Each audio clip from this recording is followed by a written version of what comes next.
Once the demon or infected human has been acquired and brought back to the squad base for processing, their details are entered into the Red Butterfly Acquisition Database, and they are stripped of their clothes and belongings before being placed into one of the holding cells ready for termination.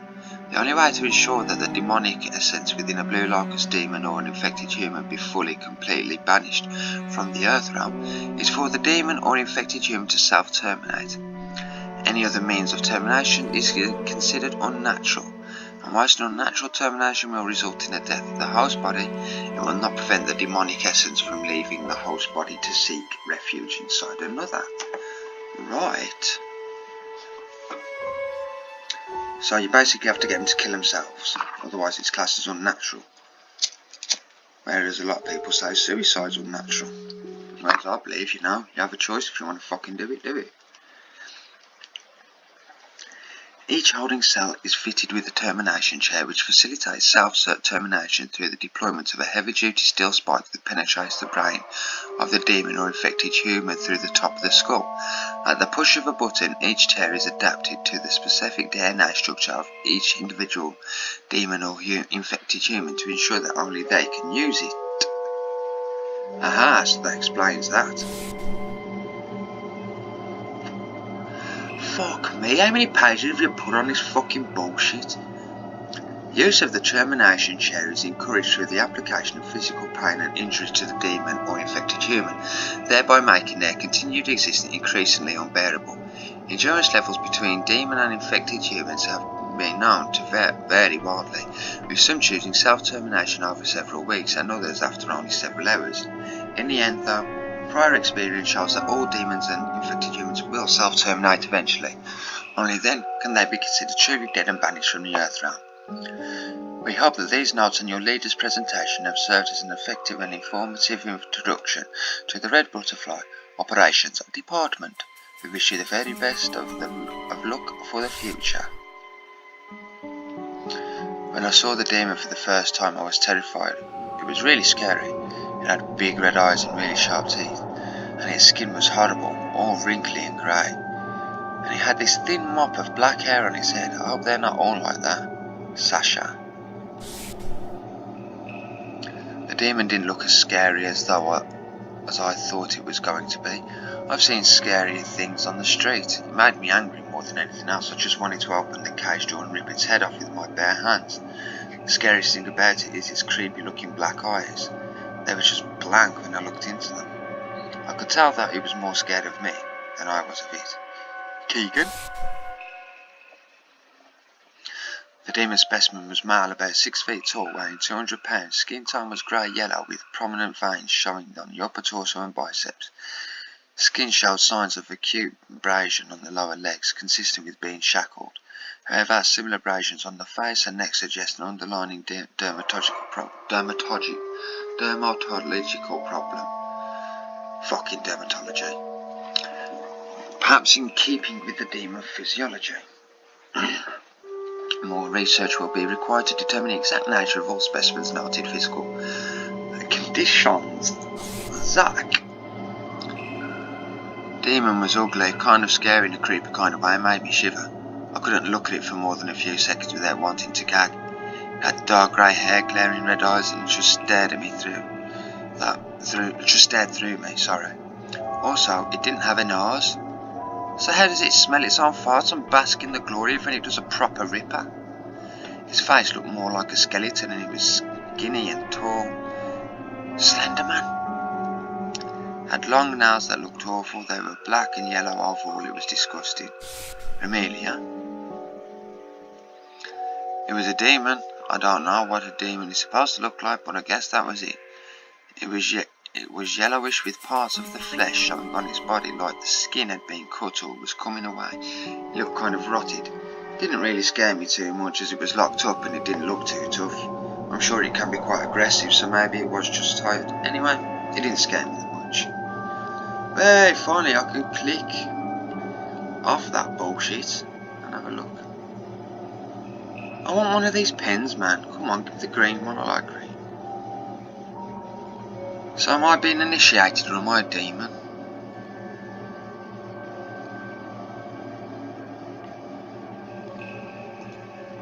Hey, at least whoever hit me didn't take all my shit.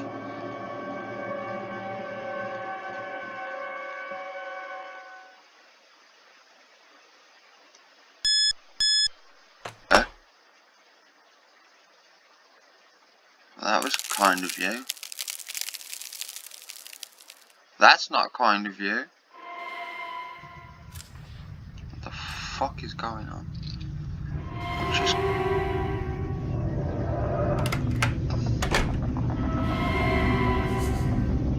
Lantern?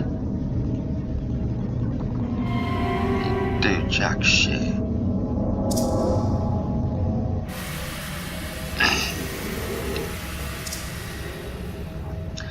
I know where I am. It's where the good old pliers were found on the right here. So we have to actually look right.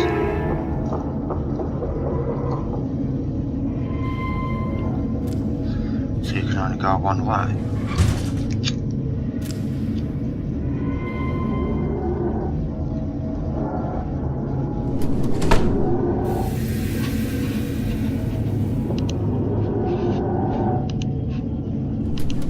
Oh, it's going to be the door at the beginning, isn't it? Turn right.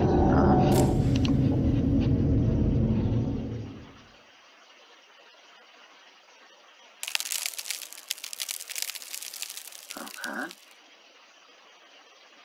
That was creepy as fuck. So do I have my freedom back?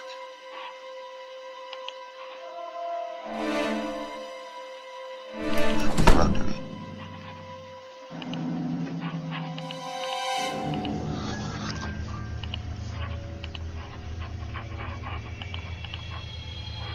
Ah, so there's a little corridor, so we'll go this way first, as you said. Door to the kitchen.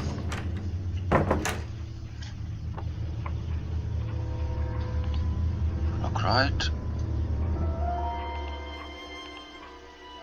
Oh, another empty plastic bottle. I've got to cut it up again.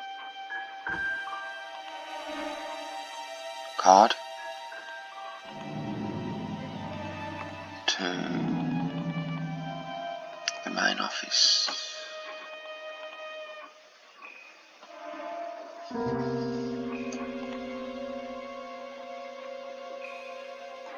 It won't even let me go forward.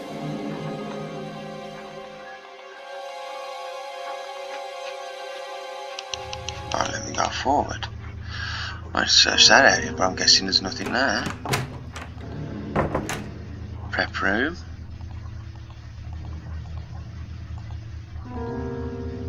Mess hall.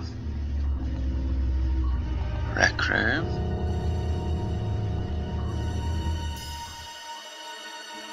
Living area showers, living area restrooms.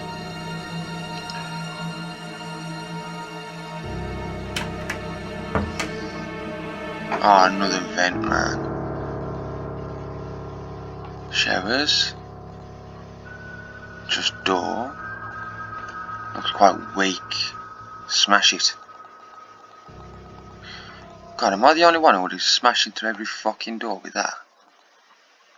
Sasha room. Keegan. Zach.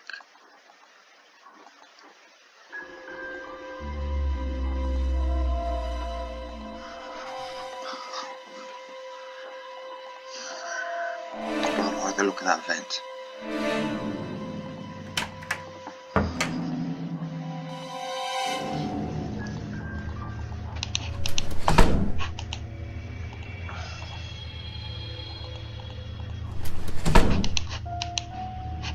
Door to unknown.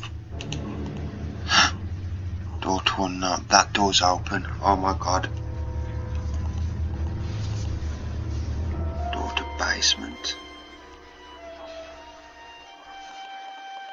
Oh, why won't you let me go in there?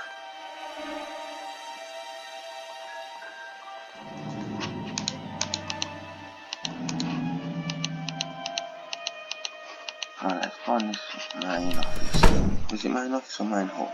Main office.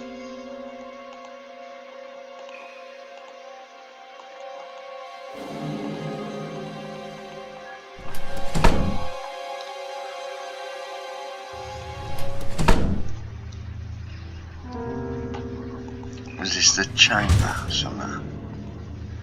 Furnace.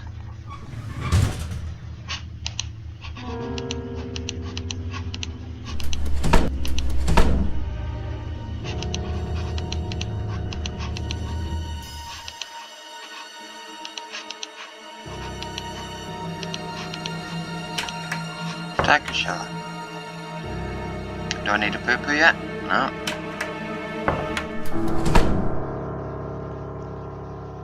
Morgue.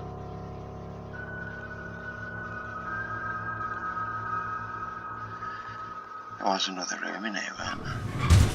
Oh, X-ray.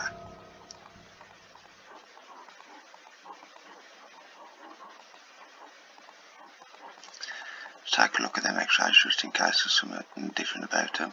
No? Right then. I think it's time to see yous on the property. Flip flop flop flop flop flop. Hip hop pop pop pop. Hey.